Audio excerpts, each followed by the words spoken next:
ମୁଁ ଆଜ୍ଞା ଏଇ ଘାଟ ଆମର ପଙ୍କପାଳ ୱାନ୍ ଯୋଉଟା ଅଛି ଦିଲ୍ଲୀପ ସାହୁଙ୍କ ନାଁରେ ମୁଁ ତାଙ୍କ ପାର୍ଟନର ଜଣେ।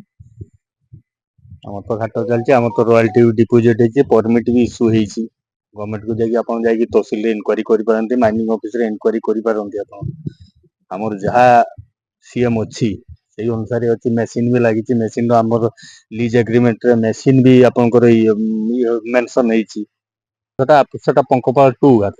କାହା ନାଁରେ ଅଛି? ସେଟା ସମ ଧଳ ନାଁରେ ଅଛି ଜାଣିଛେ ତ ସାଇନ ବୋର୍ଡ ଅଛି, ଆପଣ ସାଇନ ବୋର୍ଡ ପଡିି ଦେଇପାରନ୍ତି। ଆପଣଙ୍କର କଣ ପରିଶ୍ରମ ଅଛି, ତାଙ୍କର କଣ ପରିଶ୍ରମ ଅଛି? ଆମର ତ ପରମିଶନ ସବୁ ରକ ଗଭର୍ଣ୍ଣମେଣ୍ଟ କ୍ରାଇଟେରିଆ ଯାହା ଅଛି ଗାଇଡଲାଇନ କୁ ଫଲୋ କରିକି ଆମ ଘାଟ ଚାଲିଛି। ତାଙ୍କର କେତେ ଆମର ଯୋଡାଏ ମେସିନ ଲାଗିଛି। ଡେଲି କେତେ ପିସ୍ ଯାଉଛି ତାଙ୍କର ସେଟା ସାର୍ ଆମେ କହିପାରିବୁନି, ଆନୁମାନିକ କେତେ ଆନୁମାନିକ ସେଇ ଯାଉଥିବ 40-50 ଟି ଯାଉଥିବ। ସେଟା ଆଜ୍ଞା ମୁଁ ତ ରହିପାରୁନି, ଆମେ ଆସୁଛୁ ବୁଲିକି ପଳଉଛେ, ସେଟା ଆମେ କହିପାରିବାନି। ଆଜ୍ଞା। ଆପଣ ଯଦି ଡକୁମେଣ୍ଟ ଦରକାର ତାଙ୍କୁ ପଚାରିକି ଆପଣ ଡକୁମେଣ୍ଟ ଦେଖିପାରନ୍ତି, ଆମ ଡକୁମେଣ୍ଟ ଚାହିଁଲେ ଆମେ ଯେତେବେଳେ ଯେହେତୁ ଚାହିଁବୁ ଆମେ ଆମ ଡକୁମେଣ୍ଟ ପ୍ରଡ୍ୟୁସ କରିଦବୁ। ଆମର ସବୁ ଟିପି କଟା ହଉଛି, ନା ଅନଲାଇନ ଆପଣଙ୍କ ଟିପି ଘାଟ କଟା ନାଁରେ ସେ ଘାଟ ଚାଲୁଛି କି? ନା ନା। ଗୋଟିଏ ପ୍ଲଟରେ ଦି ଦୁଇଟି ଘାଟ ଚାଲିଛି, ହଁ ଗଭର୍ଣ୍ଣମେଣ୍ଟ ବି ତାଙ୍କୁ ପରମିଶନ ଦେଇଛି ଦୁଇଟି ଘାଟକୁ। ନା ଆମ ଜାଣତରେ ପ୍ରାୟ ଗଭର୍ଣ୍ଣମେଣ୍ଟ ପରମିସନ ଦବା କଥା ନୁହଁ।